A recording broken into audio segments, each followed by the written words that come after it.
we're going to continue our study of an invention. And we're going to do another close reading with the article that's in front of you, the passage that's in front of you called Magic Rocks. Okay? So I want to direct your attention to what we did on Friday. Okay? We read about Silly Putty, and we created this timeline to show the sequence of events that happen in that text. Okay? We also circled the roles of the people that played a part in the success of Silly Putty. Okay? We talked about the roles that each person played, and we created this timeline. We're going to do something very similar today with the text Magic Rocks.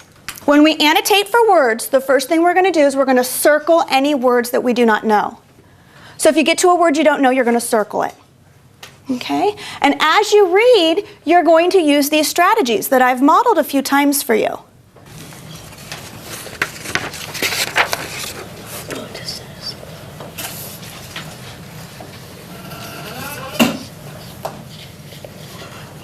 Do you think those words go together? Okay. Do you know what this word means? Chemical. So what are you thinking? If these two words go together, what do you think composition would mean?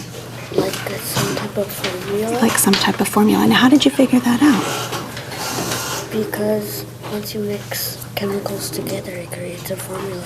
Okay, so you're using your background knowledge. Did you use any of the clues inside the sentence? I used study a microscope. Okay, so you recognize that they're studying something underneath a microscope, and so you're using your knowledge of putting chemicals together to make a formula. Okay, so do you think that's what that word might mean? Okay, put your prediction right there. I want you to talk in your groups about any of the words that you actually solved for using one of these strategies, and you're going to use this language frame. Initially, I was confused about the word blank on page blank. But I figured out its meaning by. Initially, I was confused with the word composition on page 2. But I figured out its meaning by using my head. Because with the two words chemical composition, I think the meaning of composition is some type of formula. Because there's two words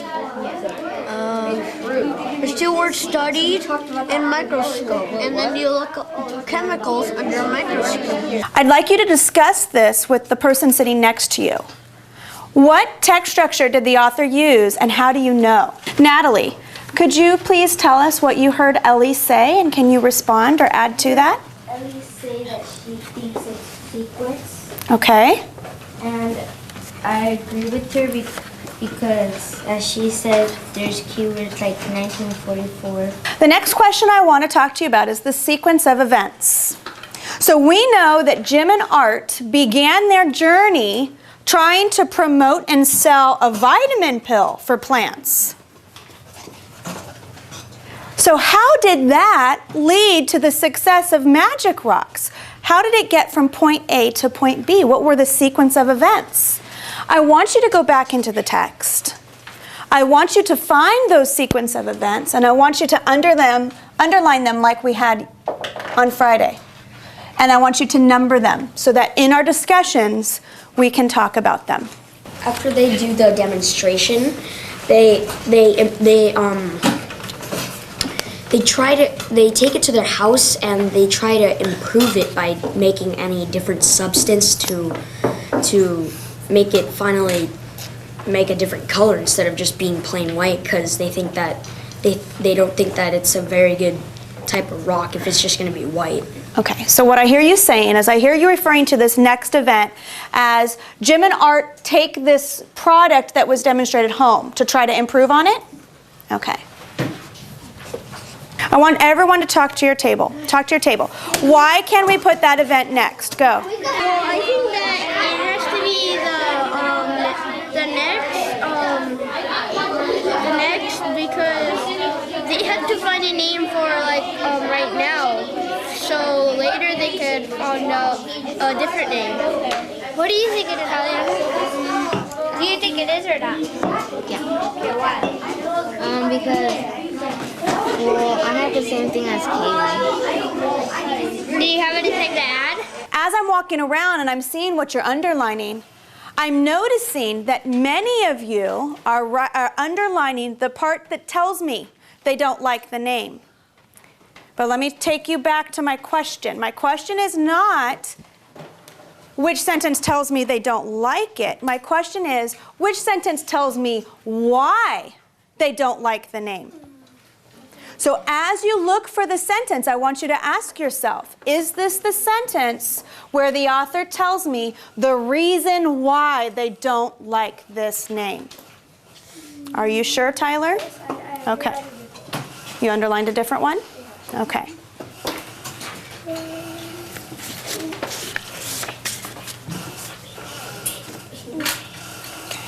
Kayla. Which sentence tells me why they don't like the name?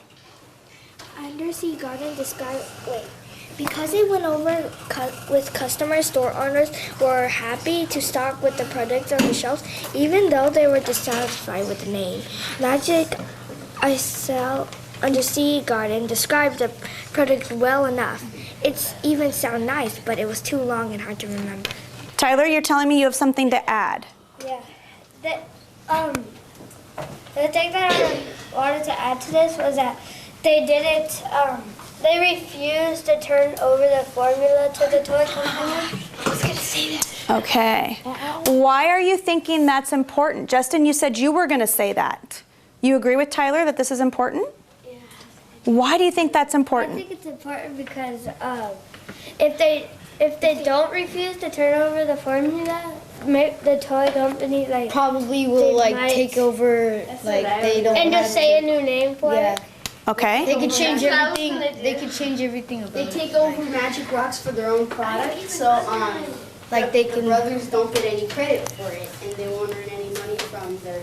They could say they made it. Or Okay, so what I hear you all saying, all of the people who are talking right now, what I hear you saying is that this is an important piece for us to understand. Skylar, what did your team discuss about the point that Hunter brought up? We discussed that we kind of disagree with him because it only says you can make white ones, not the colored ones that the brothers made. Okay, so in the text you're referring to that point, that the bullet that Hunter brought up, and you're saying that it says that that's how you make the white ones, not the colored ones. Yes. So are you suggesting that the brothers, the formula for the colored ones are the ones that they still don't know? Yes. Okay. What do you have to say in response to what Skylar just said, Hunter? Well, now I see how it makes sense because but we don't know what the vault had. Maybe it had one formula with this bullet here, but then it has another formula in it saying how to mix colors with magic rocks, so they can make bright. So what I hear you saying is you recognize her point as being a good point, but you still think that the formula in here, that they now know the formula. Okay? What do you have to say about that, Michaela? I disagree with Hunter because in the beginning, on page 86, the guy who originally made Magic Rocks was the guy who made the formula. Okay. For Magic Rocks. Okay, so tell me more about that. You're saying that the guy who originally created the crystals, the guy way back in the beginning of the text that was demonstrating when they were doing their vitamin pills, is that who you're referring to? He's the one that came up with the formula. And they were the ones who created them with color. They're the ones that added the color. So what I hear you saying is that people already know the formula for the white ones, not necessarily the ones for the color. So you kind of agree with what Skylar is saying. Yes? Okay. Hunter, do you have something in response to that? Yes, now it makes sense, and I agree with those two because it says since he knew formula for only the white ones, then everybody would know that then. But since the brothers kept their formula secret, that's the one for the colored ones that everybody's wanting nowadays. This kind of leads me into my next question then. So if the author feels this way, like he's sometimes impressed with them, because wow, they discovered these brilliant colors in only 3 weeks, but on the other hand, he's disappointed. It took them 13 years to come up with a name. Okay? What are some of the character traits that we can infer about Jim and Art? Michaela.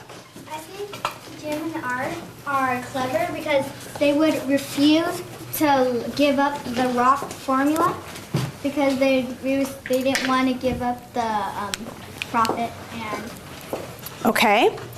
So you're saying they're clever. Can you tell me a little bit more about what you mean by that? You're saying they're clever because they kept it a secret? because if they were to give the formula up, they wouldn't get any profit or credit. I'm referring to the fact that it took them 13 years to think of a good name. What does that say about their character? Darius. That they're good at science, but they're not good at thinking of a name. Or They're not very creative. Can we list any of these qualities over here for Jim and Art?